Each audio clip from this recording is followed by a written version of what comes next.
Hello all and welcome back to Creeps and Creeps. I'm your host, Cece Delaney, and today we are going to be talking about the horrifying horrorcore killings in Farmville, Virginia. But first, if you're new here, welcome. Thank you so much for stopping by. I hope that by the end of this video, or podcast, whatever you're listening on, I hope that you enjoy it enough to feel compelled to leave a like and subscribe wherever you're listening or watching. So now let's just get into this. Today we're going to kick this off with a monster at the head of this case named Richard Alden Samuel McCroskey III. It is a mouthful, and he likes to go by Syko Sam, so I don't want to give him that satisfaction, so we're just going to call him Richard throughout this, okay? Great. Richard was born December 26th, 1998 in a suburb of San Francisco. He wasn't a very popular child. He was fairly bullied because, especially at that time, red hair was a big no-no. Like, there was that whole South Park skit about how redheads have no soul. People would say that red-haired people don't have souls. And lately, I've been called a ginger. A fat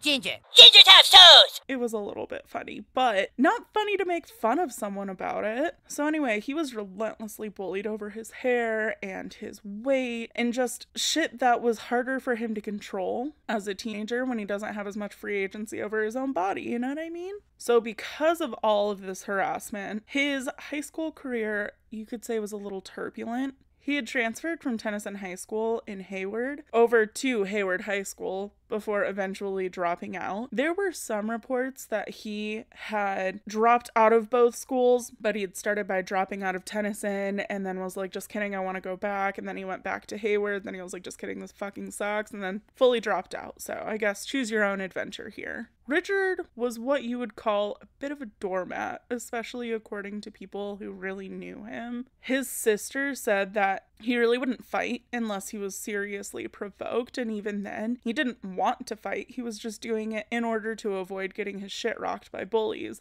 or getting completely verbally decimated by bullies. But because the real world was not his cup of tea, he found MySpace. Richard was on MySpace, living his best life, because he took on this alter ego of a really strong, confident, self-assured man instead of the 20-year-old dork that he really was that nobody liked. Do we remember how I said that Richard liked to be called Sam? It was because online he had his alter ego Syko Sam, or LiLdEmOnDoG, whatever he felt like going by that day. It was one of his two aliases. Well, he was really into horrorcore rap, and that was his stage name, was Syko Sam, and his screen name alias that he used all over like MySpace, Vampire Freak, social media stuff was LiLdEmOnDoG. Both of these were heavily inspired by the Son of Sam case, David Berkowitz. I don't know if you've heard of him. He's a real trash human also, so we'll get into that one at some point in the future, I'm quite sure. But all you really need to know about David Berkowitz is that he went around trying to murder people. He was horribly unsuccessful. He was not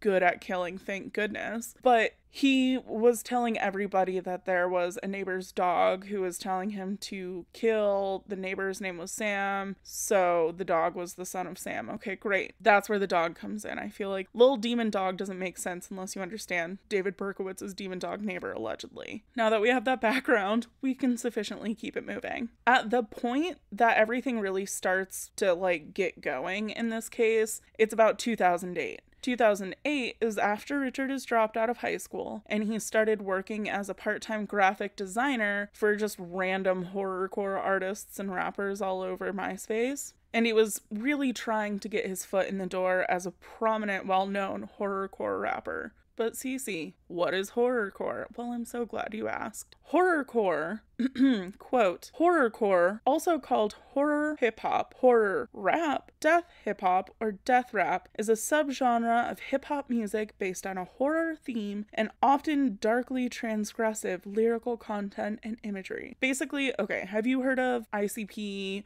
or the Ghetto Boys, or actually, I didn't know this, but Eminem and Tech Nine could be considered horrorcore rappers, especially with their darker songs. It's like that. So basically imagine that you're listening to the really intense...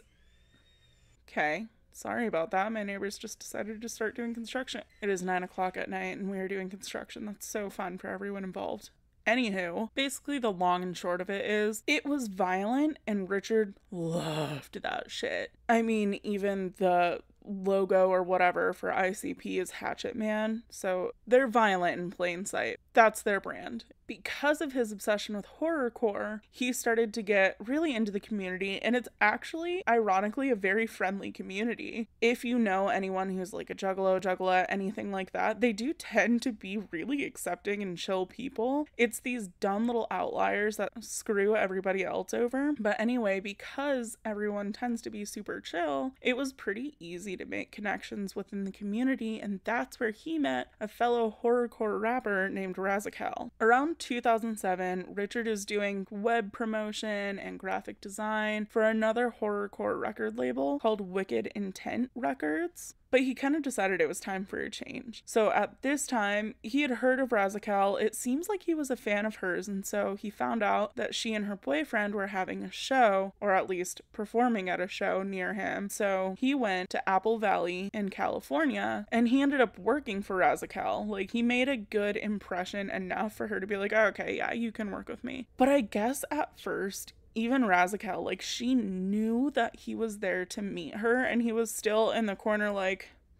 ooh, I don't want to, I'm shy. She pretty much had to call his ass out and was like, can you come here? We both know why you're here. It's fine. You're being weird. Anyway, he ends up working with her because she and her boyfriend saw the work that he had done previously, and they said that he was a quote-unquote whiz at graphic design, so he was in. But also remember Razakal, because she does come back into the story in a few minutes. The more deep he got into the horrorcore community, the more intense and violent and aggressive he would get online, and the more intense his personal lyrics would become in his raps, which is funny because he's still a mega bitch in real life, but his online personality had the panties dropping. It was crazy town.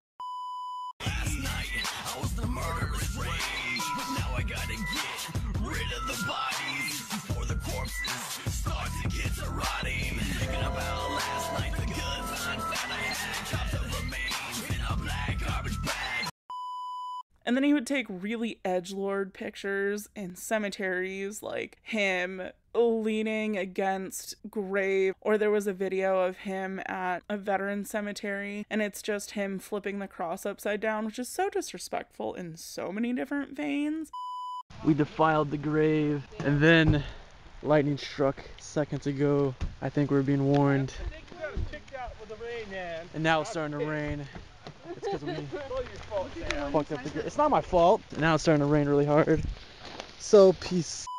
But also leave people's shit alone. They're dead. They don't need you coming up and fingering their headstones. Or you take other really cool edgy pictures, like with masks over his face. Think of any annoying ass kid in your high school who is so wannabe edgy, but then they stub their toe and suddenly they need to go to the nurse's office for the next 2 to 5 business days. In 2009, Richard's parents divorced. It seemed unwilling on one party's end. It sounds like his dad was like, hey, can you like leave? And pretty much just asked her to leave the family household. And Richard's mom was like, yeah, okay, bye, and ended up leaving, and Richard and his sister stayed with his dad. This was not a good time for Richard. He did not respond well to the divorce, which is fairly typical for teenagers. I mean, my parents divorced when I was in high school. It did not go well. I was not thrilled. I was also in my edgelord era, so I get it, but he was 20. He just seemed rather stunted mentally to me, but I'm not going to play armchair psychologist about it. But anyway, because of this divorce, it sent him running into the arms of his online girlfriend, a 16-year-old girl named Emma Niederbrock. He was basically trauma dumping on poor Emma, who already was ill-equipped to deal with such emotions. So let's just pivot into the world of Emma and the Niederbrocks for one quick second. Emma Niederbrock was born October 15th, 1992 in Champaign, Illinois, to Mark Niederbrock and Deborah Kelly. At some point, it's kind of unclear, they ended up moving from Illinois to a small college town called Farmville, like the game, but of zero relation. Around 2003, Mark became Reverend Mark Niederbrock, and he ended up serving at a local Presbyterian church. Deborah, she ended up becoming a college professor, which was perfect. That's actually probably why they moved there now that I say it out loud. But Deborah, Dr. Deborah, was a professor in sociology and criminal justice at Longwood University in Farmville. And it's really sadly ironic because she actually focused her professional life on violence against women. The irony is really not good. It was really hard to find a bunch of information about Emma's childhood. I don't know why there isn't a ton, but there just is not. I can tell you that she'd been homeschooled since middle school due to bullying and ill performance on her part, just kind of disciplinarian issues and behavioral issues. So her mom yanked her out of the public school system and brought her home so she could keep a little closer of an eye on her, as most concerned parents do. For a few years since getting homeschooled, Emma had realized that she was kind of more into her dark era as well, and she gravitated a lot toward the horrorcore genre as well. It was kind of a shock to her parents because for a long time, Emma was considered like a mild-mannered, sweet, intelligent, kind young girl. And then suddenly one day she has this dark eyeliner and pink hair and everyone's like, whoa, whoa, whoa, where did this pivot come from? But she was thriving. She loved it. But when you're a homeschooled teen, it's kind of hard to make friends. I mean, it's hard to make friends at school because there are those social hierarchies, but oh my God, add being homeschooled to the mix, good luck. Have fun making friends. But our girl was in the MySpace era as well, so it actually wasn't that bad to go and make online friends. And she did. She was known as Ragdoll online, and she would go on like Vampire Freaks, MySpace, Twitter, like she was kind of all over the social media gambit at the time. But like she got more into the internet ways once her parents ended up divorcing. At this point, Emma's spiraling. She's losing her absolute marbles, and her parents decide it's time to take her little butt cheeks into therapy, so they do, but it really didn't make a huge difference. Like, they had gotten family therapy, individual therapy, like they were trying so hard to help Emma, and she was just a rebellious teen who was angry and stubborn and didn't want to allow the therapy to work, I feel. You know, it's one of those things where you can't change unless you want to change. And I kind of get the vibe that that's what was going on. She said, fuck you guys, I don't need therapy. And they're like, yeah, you clearly do. So, I mean, it wasn't gonna work. She was mad. Emma seemed to be really lucky to have the parents that she had, though. There were some reports that she kind of started to pivot into being a bit of a brat, and like there were interviews with alleged childhood friends, you know how everyone wants to speak ill of the dead once they're gone and can't defend themselves, so take it with a grain of salt. But there were some friends that said she started to switch up when she became more edgy, and that she really ran the roost for a while. She was in charge of everything, and she could pretty much bend her parents at her will, especially after the divorce, because then her parents were feeling guilty for divorcing and ruining her life, according to her, so they were pretty much willing to do anything she wanted. But she was lucky in the sense that her parents were incredibly supportive as well. Like, Deborah, being in the field that she was in, recognized that it was probably just a phase. I mean, some people don't grow out of it, and that's fine. But she was very concerned for her daughter and the interest she was taking in horrorcore. She was under the impression that, you know, if you push her to change or start restricting what she does, like being online and talking to certain people, whatever, she's more likely than not just gonna learn to be sneaky and not trust you versus actually adhering to the rules, which is so true for so many teenagers. So Deborah just tried to support Emma as best as she could without crossing a boundary, you know what I mean? But even with all of this extra love, Deborah did think that it was probably a good idea to put an internet search monitor situation onto Emma's computer just to see what she was searching. I don't know if Emma knew it was there, but she was still posting regularly about like smoking weed and drinking. She was either really ballsy or just completely unaware of what her mom had done, but I couldn't really find any sort of consequence for it. Deborah knew, but at least she was able to keep a better eye on her and was aware of what her daughter was doing. So as all of this is going down, Emma's online, making friends, and she specifically makes a friend with a girl named Razakel. Remember Razakel? Sam's Razakel? Roz, dance. I don't. Break, bust a move. Go, you're on video. I don't. What, Do a how do you dance. dance. Dance. I don't dance. I command you. I don't know Dance. how to dance. I'm like incapable of dancing. I don't dance. There's not even music. How do you dance without music? You could like pretend there's In my music. head. Oh, okay, Mr. Fancy Technology. Here's my jukebox. Well, she's back, baby, and she is an integral part of this story.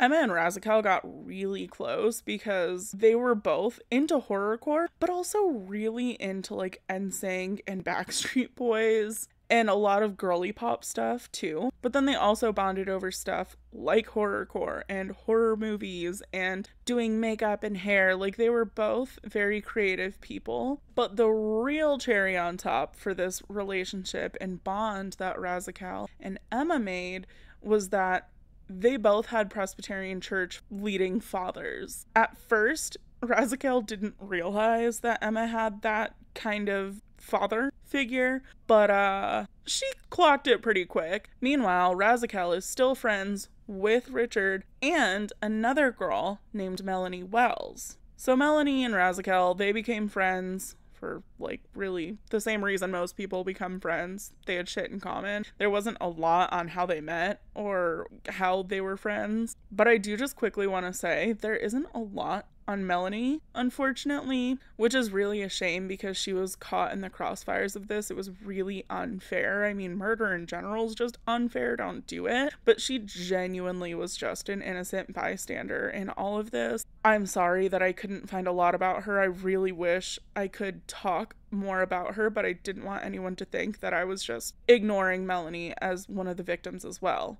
From what I could find, she was incredibly creative and dedicated and intelligent. Pretty much any good word you could think of, that was Melanie. Obviously, she did have an edgier side, but it seemed like she was one of those just intensely loyal and good people and friends. So she was 18 at this time.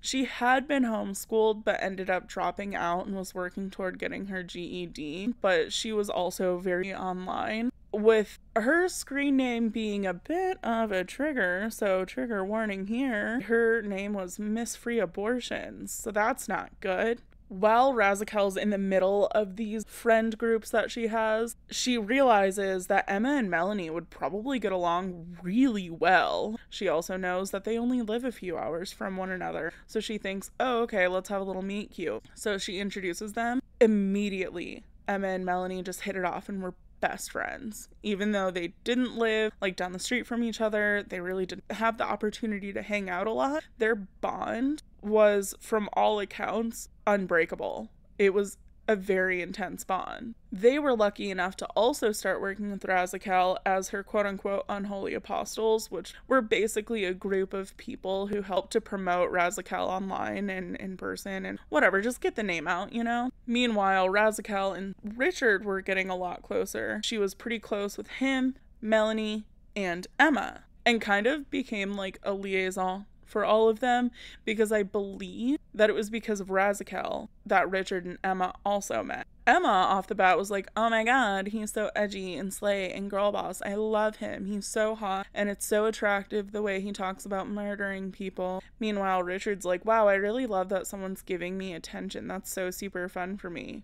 That's it. He was just kind of into Emma because she seemed to be the first girl to ever give him more than a passing glance. But also Emma was like fucking gorgeous, so I think that also helped. So about a year into Emma and Richard dating online, talking, there are videos of Richard talking to the camera with the intent to send them to Emma.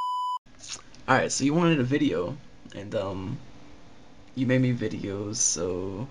And he said please, so I'll make you this video, even though I'm not gonna like do anything, because my room's kind of dirty, and yeah, I don't want to show you my dirty room. But this video is for Emma, because you just told me to say your name, so I don't know. I'll make you another video once clean, I promise. Unless you just want to like see my wall, because that's not dirty, but behind me is dirty, so that's not good. Alright, this video is for you, Emma. The ragdoll. Amazing ragdoll. And I really don't know what to do for you on video. So I guess I'll like show you my room a little bit if that's what you want to see. First off, we got my door. And then we got my addiction for energy drinks. And then we got my small underground CD collection going on right here. And then we got my wall of awesomeness that I call it. Lots of posters and flyers and a Hatchet Man charm and random stuff. A hatchet. Oh no, the battery's dying. They had been corresponding a lot, is the point that I'm trying to make here. So, when Emma and Melanie both came across a gathering that was coming up called Strictly for the Wicked, they were fucking pumped because it was going to be in Michigan, and Emma hatched a plan to get Richard to come out and go to the Strictly for the Wicked concert with her and Melanie. She also knew that Razakal and her boyfriend, Andres Shrim, would be there, with his stage name being Satanic. And so it's like, the gang's all there. There was also another online friend that comes back later for like a second, but she was also going to be there. It was kind of exciting. Like, all of these people that Emma and Melanie either hadn't met in person or had met like once, but they really bonded with, they were all going to be in the same place. So Emma got to work on her parents. And like I said, her parents were pretty much willing to bend to any whim that Emma had. So they were like, yes, you may go, but we are driving you there. We are staying in the hotel room with you, and we're going to be near you during the concert. It was nice because they were willing to let her go, because from every report, their mentality was, well, if we don't allow her to go or take her, she's going to find a way. She's going to greyhound her ass up there and get murdered. So we would rather just go with her. And we're not a huge fan of her being into horrorcore, but we're also a big fan of having her alive with us. So we'll figure it out. Emma's proposed plan was have Richard fly in from California, stay with their parents in Farmville, drive the 10 hours from Farmville to Michigan, stay the night, go to the concert, come back, stay for about a week, and then go back home. So all in all, it was supposed to be from about the 6th to the 16th, 17th-ish of September 2009. Emma's parents were like, yeah, okay. They were down, fine, whatever. Emma is pumped at this point, and Emma had been hyping it up online about seeing Richard. In fact, at one point she posts on her MySpace, quote, I can't wait to see you, baby. It's like 6:17 a.m. and I've been up since 4-ish, filled with uber amounts of excitement. I can't wait. I leave to pick you up in 5 hours. Gah, my insides feel all squishy. I love you so much, baby, forever and always, unquote. And then also, quote, the next time you check your MySpace, you'll be at my house, unquote. I think now would be a good time to mention the fact that they were talking for a year, like we've already established. And publicly, it does look like they're in a relationship. I mean, Emma's posting this on his wall. He's posting lovey-dovey shit on her wall. Like, they were very publicly flirty and lovey toward each other. But Richard was like, oh yeah, I have her locked down. That's my girl. And Emma was like, I don't really like labels. No, thank you. This is unbeknownst to Richard. She thinks that they just love each other, but like, they're young, you know what I mean? Don't lock it down. Jesus, she's like 16, 17. No. Not that there's anything wrong with finding your soulmate. Then I'm just saying she was not about that life. This will become a point of contention in a little while. Also keep in mind that this entire time, even through those bunk-ass videos he was sending her that I think show his ass, she didn't. She thought that he was still macho and hardcore and just like kind of one of those like aloof guys that you don't really know what's happening. It's very Edward Cullen gets a highliner and raps about murder. So she was super excited to meet that version of Richard. However, the Richard that rolls up is a chubby redhead boy with self-esteem issues and a real propensity to cling. And she was not expecting that. When Deborah and Emma got to the airport to pick Richard up, he comes in and he's immediately like up her ass. And at first, it's fine, you know, like they're just meeting for the first time, snuggling and kissing and hanging out. But after like 5 minutes, she's like, bro, tap out.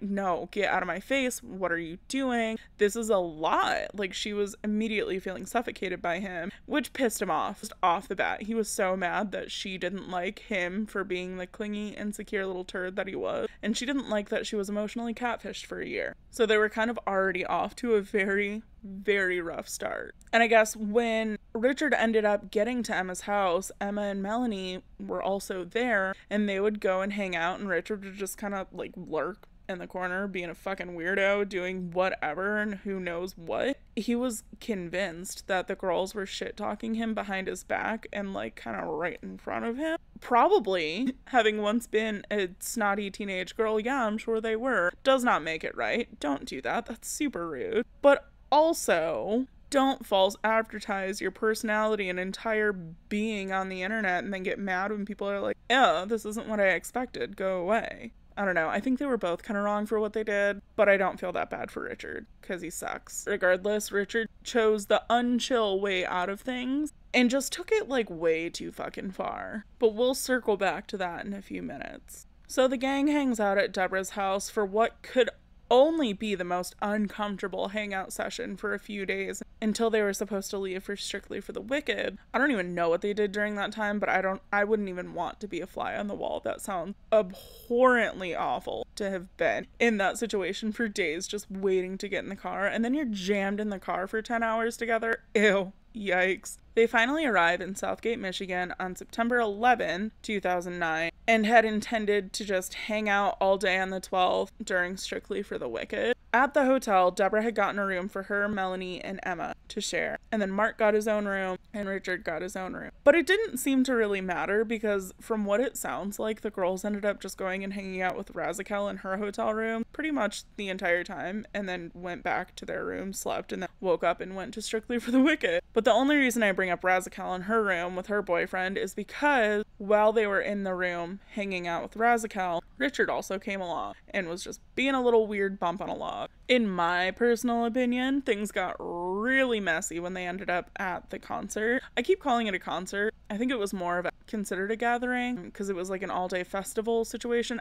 Listen, all those words are interchangeable to me. Festival, show, concert, gathering, okay? All the same thing, Strictly for the Wicked. But it got messy because there's a picture that I found of Richard like, kissing the neck of this random blue-haired girl.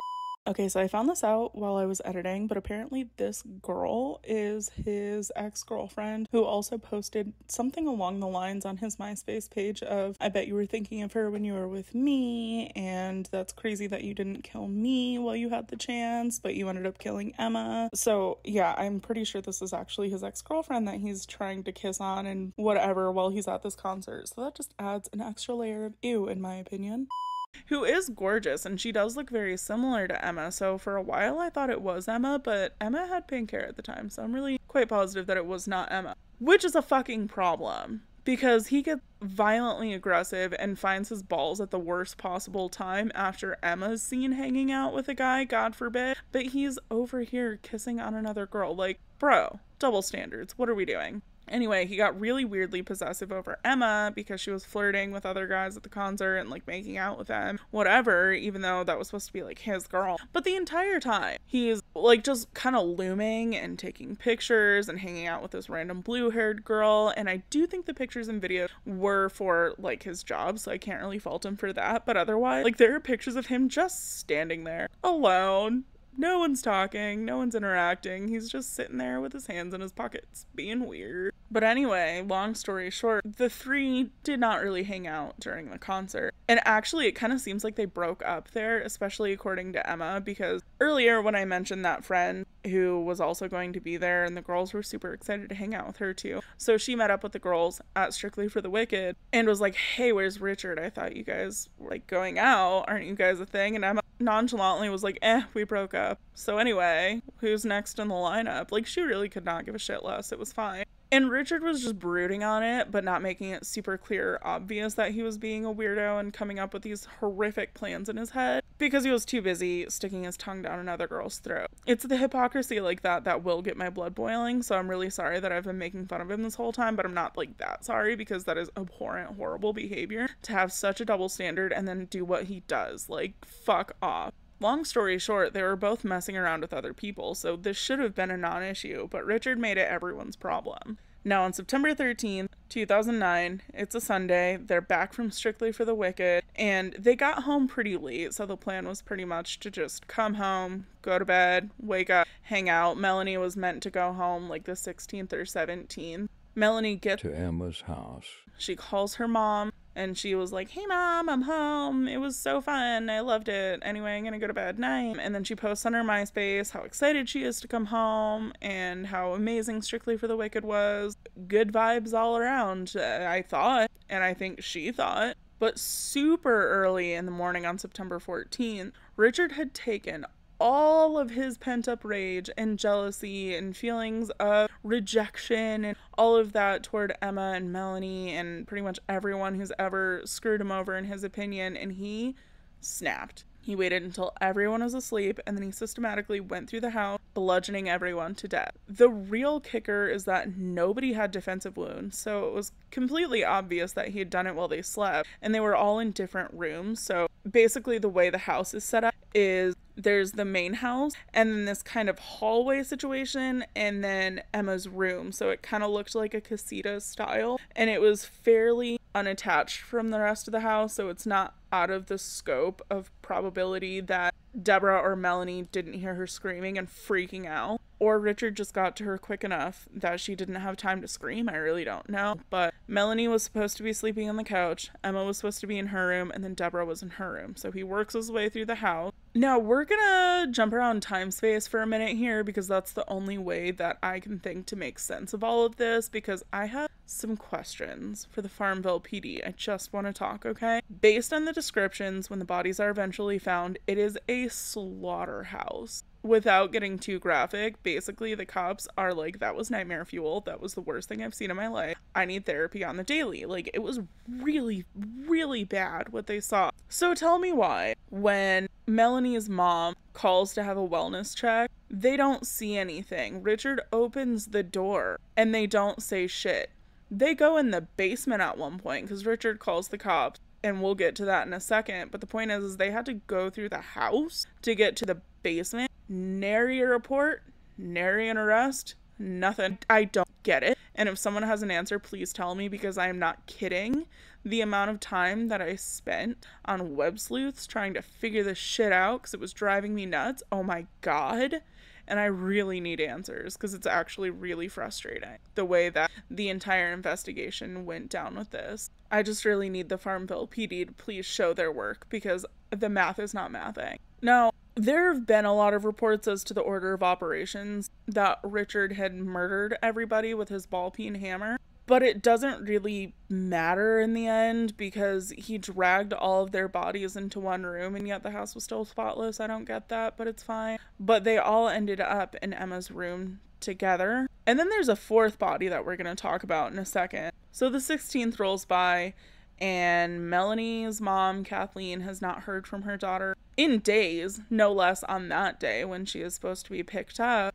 And it's not looking good. Like, this is incredibly unlike Melanie or Emma. Kathleen started blowing up Emma's phone and Melanie's phone and Deborah's phone and the house phone. She's calling everyone she can think of. She even reaches out to Razikel and her boyfriend, which, interestingly, when she called Razikel, it did lead to information that should have been looked into a little more promptly, in my opinion. But basically, when Kathleen reached out to Razikel told her boyfriend was like, oh shit, Richard had called one of his friends and confessed to everything, was like, hey, I just killed someone and I'm freaking out. I don't know what to do with this information. And the guy's like, what? And so he immediately called Andres, because they both work for Andres at his record company. So it was kind of like, okay, you might want to look into this. I don't know if he's kidding, and I don't know what to do with this information, so please help me. At the time, there was really no reason to assume that Richard was being honest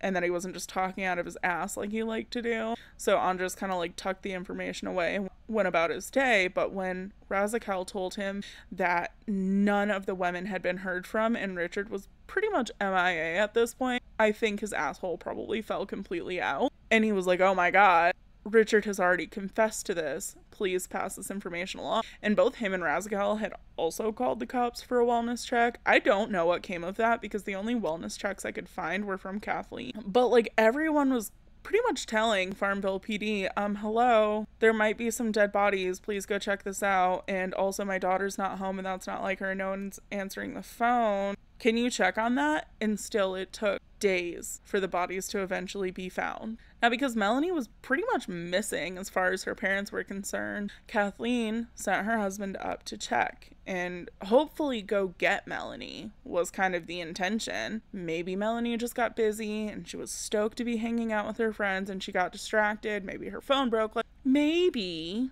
there's an innocuous explanation and nobody needs to freak out. Kathleen sends her husband up and he knocks on the door and he doesn't hear anything. And he sits outside of the Niederbrock home for 7 hours waiting for anybody to come to the door, come or go, someone to peek out of the freaking window, but nobody's doing anything. It's completely motionless inside. So eventually he has to leave. He can't just sit outside at this random family's house for the next 3 days until something happens. And he also has a job and shit to do, so he had to turn his little butt around and go back home. And mind you, it's not like this was a close drive. This was like a 4-hour drive for him. Finally, after about 1,000 calls to the Niederbrock home line, Richard finally answers when Melanie's mom calls. And he gives the most bunk-ass excuse. He's like, oh yeah, they're at the movies. And like, their car broke down, so they won't be home for a while. Anyway, bye. And like, that was that. What could Kathleen do with that information outside of call for a wellness check, which she did? And honestly, to me, from this point on, it just gets really infuriating. I'm genuinely confused as to how this case got this far. Like, there are just a lot of points in this case that I'm like, what the fuck, dude? Okay, so now we're on to September 17th. It's around 2:20 p.m. No one's heard hide or tail from anybody. And Kathleen is like, well, fuck this. Let me call Mark. Mark, if we all remember, is Emma's dad. Deborah and Mark are divorced. Mark lives like an hour or a half hour-ish away, but he's like, yeah, okay, I'll drive over there, and when everything's fine, I'll give you a call. The circumstances of Mark's death are kind of confusing and convoluted, and Richard refuses to give anybody a straight answer, which is so super fun. But essentially, from what it looks like, Mark enters the house and is pretty much immediately ambushed. It's really unclear what weapon was used. I've seen reports that it was the same ball-peen hammer, a wood-splitting maul, or even just like a hefty 2x4. But either way, this is so graphic, I'm sorry.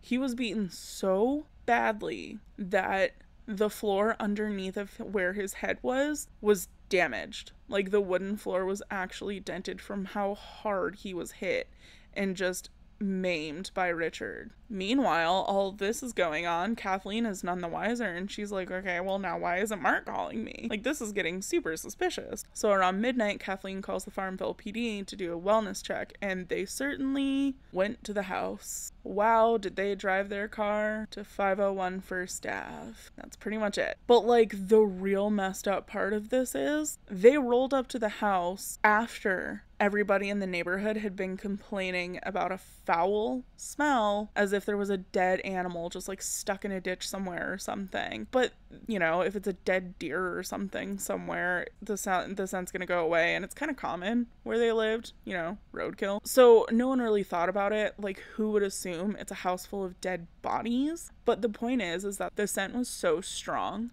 that it was unavoidable. So I don't know what happened to these cops' noses, but it apparently wasn't that bad to them, because they knock on the door. Richard answers. He says that the ladies are out watching a movie. Must be like a midnight matinee. Don't really understand that excuse, but alright. And then the cops are like, okay, that all checks out. Have a great night, sir. Bye. They call Kathleen back and they're like, hey, they're at the movies. And she's like, okay, well, he already said that. That excuse is tapped out. Get your ass back in there and figure it out. But then Richard calls the cops. So it's September 18th, 1 a.m.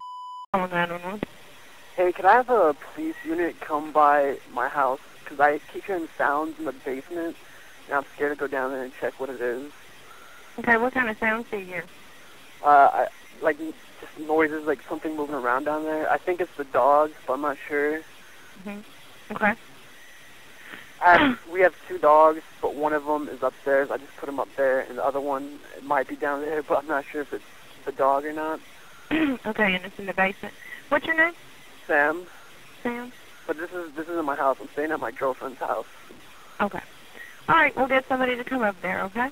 Thank you very much.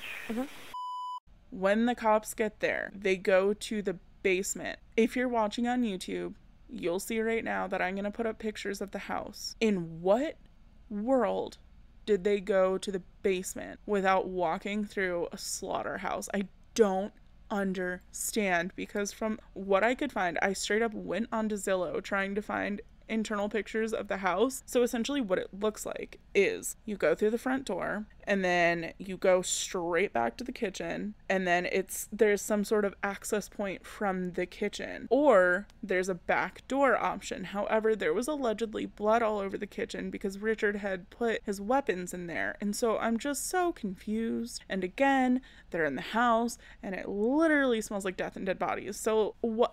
All right, I literally have no words. I don't understand how this was not caught sooner. And it's not even like I'm trying to say fuck the police. I just genuinely don't know what's happening. About 3 hours, 2 welfare checks, and 1 suicide video later. Alright, so I'm making this video because, or if anybody finds this, I really don't know what I'm trying to say, and just I'm breathtaking at what I've done, and I apologize. I know I'm gonna pay for my consequences. You know, I wish that I could have not done this, but I just lost my mind. I snapped, and I did what I did, and I gotta pay for it now. My consequences. I'm like all shaky and stuff, but like, to anybody that finds this, tell my parents that like I love them, and I'm very sorry for doing this, and there's nothing really else to say. To everybody that is probably gonna hate me for this, I'm sorry, and I had to do it. My mind just snapped. I couldn't control it anymore. That's it. Fuck you to the big world. Fuck everybody in the world. I can't stand this place. Richard finally gets it in his head that he should probably get out of the house. I'm not sure at what point he decided he no longer wanted to end his own life, but at about 4:20, he ends up getting a ticket from a local deputy because he ran Mark Niederbrock's car into a fucking ditch. So he gets ticketed for driving without a license, but he kind of made it sound to the cop as if he was allowed to be driving the car. He was like, this is my girlfriend's dad's car, like it's fine, whatever. And the cop was like, okay. Nobody knows about the 4 dead bodies yet, so what is that deputy gonna do? I can't fault him. I am faulting the rest of the little buttholes who showed up though. He gets his ticket and the deputy calls for a tow truck. So the tow truck driver gets there, gets the car out, and is like, hey, do you need a ride to a gas station or whatever to call a cab and blah blah blah. And Richard was like, yeah, that'd be great, because as he's talking to the cop, he is telling the deputy like, oh yeah, I'm supposed to go back home to California, I was just here for this show, blah blah blah. And so the tow truck driver is like, oh yeah, okay, for sure, I can take you to a gas station, you can call a taxi service and get to the Richmond airport. This poor tow truck driver, he was just trying to be a good guy. But because they were outside, he couldn't really smell the extent of what was ruminating off of Richard. But my God, apparently he smelled so bad that the tow truck driver had to roll his window down, and that didn't even do anything. Like, he was gagging because Richard smelled so bad because he was wearing his murder clothes still. From what I could find, there was still like blood and matter on him, so I don't really know what happened. I'm just gonna chalk it up to it was early in the morning and nobody could see correctly. Richard ends up at a nearby Sheetz convenience store where he calls up a taxi service. It seems like he got it scheduled for about 8:30, so he had time to kill. So he thinks, let's go get some pancakes. I love that. So he goes to a huddle house in Farmville, and the server, as he's seating him, is like, oh my God, you look so tired, ha ha ha. And Richard's like, yeah, I haven't slept in days. And obviously at the time the server's like, you're so funny. Anyway, here's your menu, bye. But like, imagine being that server afterward and seeing the news and being like, that's why you were so tired? You were pumped on murder adrenaline? That's crazy. So now that Richard is all fed and well, he goes back, gets in his pre-ordered taxi at around 8:30, and is driven to the airport by taxi driver Curtis Gibson. Poor Curtis. He sat there and listened to Richard monologue about everything that had happened over the last few days, about Strictly for the Wicked, about being like scorned by his girlfriend. He talks about how he got in a fight with his girlfriend, and that's why he left, and that's why he slammed his car into a ditch, because they had gotten in some sort of argument. He was like, I don't want to engage with you right now, so I'm gonna wait for you to go to sleep, and then got the hell out of there. So poor Curtis, he probably can't even focus on the road because Richard smells so bad. So he ends up getting pulled over for speeding. I would also be speeding up, be like, let's get you to your fucking destination and get the hell out of my car, and also you're paying for my deep clean. And Richard's still just chilling. He does not care about any sort of consequence. Like, he seems so unbothered. Then they get back in and he finishes his trek and he ends up at the Richmond International Airport. He was fine. At about 1 p.m. that day, Richard is spotted on security footage from the airport trying to buy another ticket because his plane wasn't supposed to leave for another 2 days, and he's like, yeah, fuck that, I'm out. But it was a $150 rebooking fee, and he said, never mind, I don't have that money. And so he just went and took a nap at the baggage carousel pickup area. Mind you, Kathleen is still like, where the hell is my child and what is going on? Where is Mark now? So she's probably having a full panic attack at this point, so she calls up for another welfare check. And about 3:10 p.m., two officers that clearly have functioning olfactory systems show up to the house, and they are immediately gobsmacked by the scent of decay. So they're almost flat on their butt because it smells so horrendous, and they can smell it outside. So that gave them probable cause to go in. And this is when they're like, yeah, slaughterhouse. It was really bad in there, and it was very obvious that a crime had taken place. They end up finding the 3 bodies of Emma, Kathleen, and Melanie, and then they order a search warrant just to gather evidence throughout the house. And then they end up finding Mark in a separate bedroom from the 3 women. So obviously the police are like, whoa. So they put out an APB, and wouldn't you know it, the deputy who had seen Richard earlier and ticketed him was like, oh shit, I saw that guy. I know that guy. He's gonna be at the Virginia airport trying to get back home. Hurry up. So the cops roll up. Richard's just sleeping. It's fine. He gets arrested on the spot. He really doesn't even put up a fight either. And he ends up sitting in the local county jail until he's able to get his hearing only like 2 or 3 days later. And I don't know if they found the suicide video at this point, but he was put on suicide watch. Richard waived his right to a trial and took a plea deal in order to avoid the death penalty, which is it's nice because the Niederbrock and Wells family agreed to that. They also didn't seem to really want to have to go through a court trial and re-traumatize themselves, like they're already dealing with a lot. And so they were like, yeah, okay, fine. I'm sure they weren't thrilled, but it's better than going through a trial, and it was fairly cut and dry. I mean, he obviously did it, so what was the point? Allegedly, he had also confessed to his lawyer that, yeah, I did it, and it was because I was jealous and mad. And he got all hopped up on drugs and alcohol, so he was not in his right mind when he did it. Still not a good excuse, though. Richard is currently being held at the Green Rock Correctional Center in Chatham, Virginia. He's there for life. He's gonna sit his little butt cheeks in there until the day he dies, because he ended up getting like 4 life sentences. So he's done. Game over. Goodbye. Anyway, friends, that's gonna do it for me. If you ever want me to cover a specific case, as always, feel free to either slide in the DMs, comment on YouTube or the associated Instagram post over at Creeps and Creeps Podcast, or send me an email at creepsx2@gmail.com. Please, if you like this video, please physically go and like it on YouTube.